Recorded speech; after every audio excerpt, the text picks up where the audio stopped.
Good morning, YouTubers.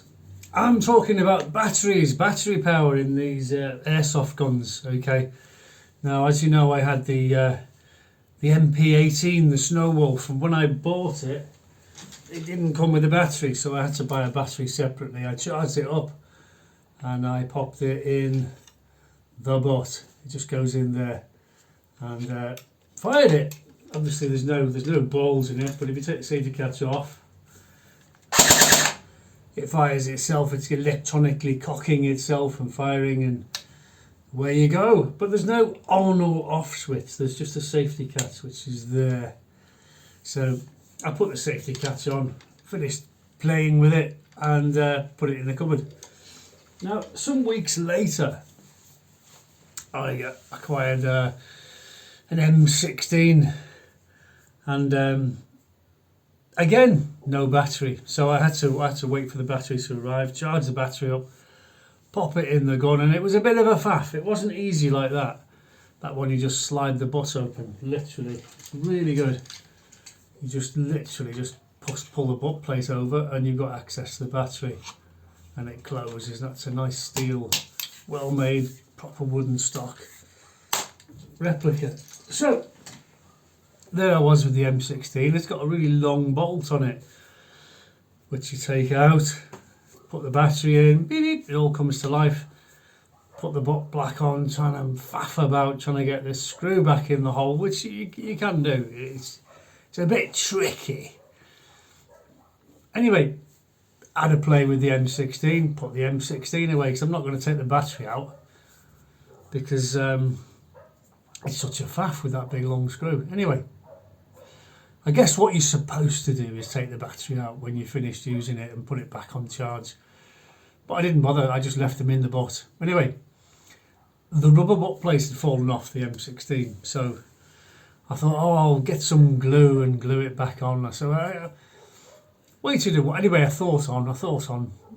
This was weeks and weeks later, and I thought, right, I'll get some. Anyway, I got some suitable glue. And then I got the M16 back out the cupboard, and as I was taking the butt plate off, I just thought to myself, I wonder if there's any power left in the battery. So hit the safety catch, pulled the trigger, nothing, absolutely dead. I suspected as much. Took the battery out and put it back on charge and started gluing the rubber back onto the butt plate. And then I thought to myself, oh, I left the battery in the Snow Wolf, in the MP18 Bergmann. So I bet that's flat as well. So I went to the cupboard, got it out, and took the safety catch off, pulled the trigger, and it had been in there for a month, at least a month. And it still had charge in it, so I thought, ooh. So anyway, I took the battery out, put it on charge, and I've got one of those chargers that has 3 red lights, and then it goes 2 red lights, 1 red light, and then it's all green. And so it was below half, but I mean, the point is, the battery was stayed in the butt there. It's dead easy to access it in and out, and yet it held its charge all that time, but the M16 didn't.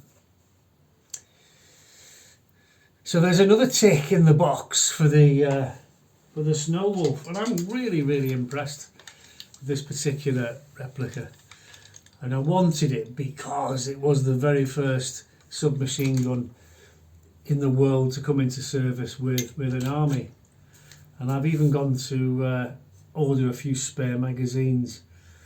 These magazines hold 6mm BBs, as you know. And I will try the steel ones, the steel BBs, although they're somewhat heavier and they probably won't go as far, but it's worth having a bash, isn't it? See what we can do with steel BBs. So I'm going to get my I'll have 3 magazines shortly, and I'll be able to have a good play. But it's so solid and substantial. I mean, I did mention with the M16 that if you were to hit someone with the butt, the butt would probably break off because it felt really weedy and plastic. But this is solid wood, and the actual tube itself is steel. You know, I put the magnet on it, and it is steel, as you've seen in previous videos. But what a good replica. I can't get over how good it is. I mean, I don't even want to go and get a Sten gun, for example, or anything like that, because they're just copies of this, but made cheaper and nastier. But this is the real deal. This is fantastic. I love the MP18. This is the MP18 Snow in 6mm airsoft, and what a fantastic replica it really is. It's growing on me more and more every time I use it. It's highly recommended. It really is. And the magazine, I'm not having any nonsense with the magazine. The M16 has a little wind-up wheel on the bottom, which is a right faff. Whereas this, you just load it up and shoot, and there's no. You might get the odd stoppage, but that's normal. There's no faffing around with it. There's no batteries. It just works. You just push it in and it works. It's great. I really like it. You know, I've seen people age these things to make them look old, but I don't want to. I don't want to age it. I want it to get old in its own time. And it's a weighty thing. You can certainly exercise some some muscles with it. I've got some dumbbells in the garden which I've been using because I've been, as you know, I've been in hospital. I've not been well, and I really need to do a little bit of exercise each day to sort of. And just handling that is exercise enough, I think. Just shooting it in the garden, great fun. I love it. It's all part of my getting better.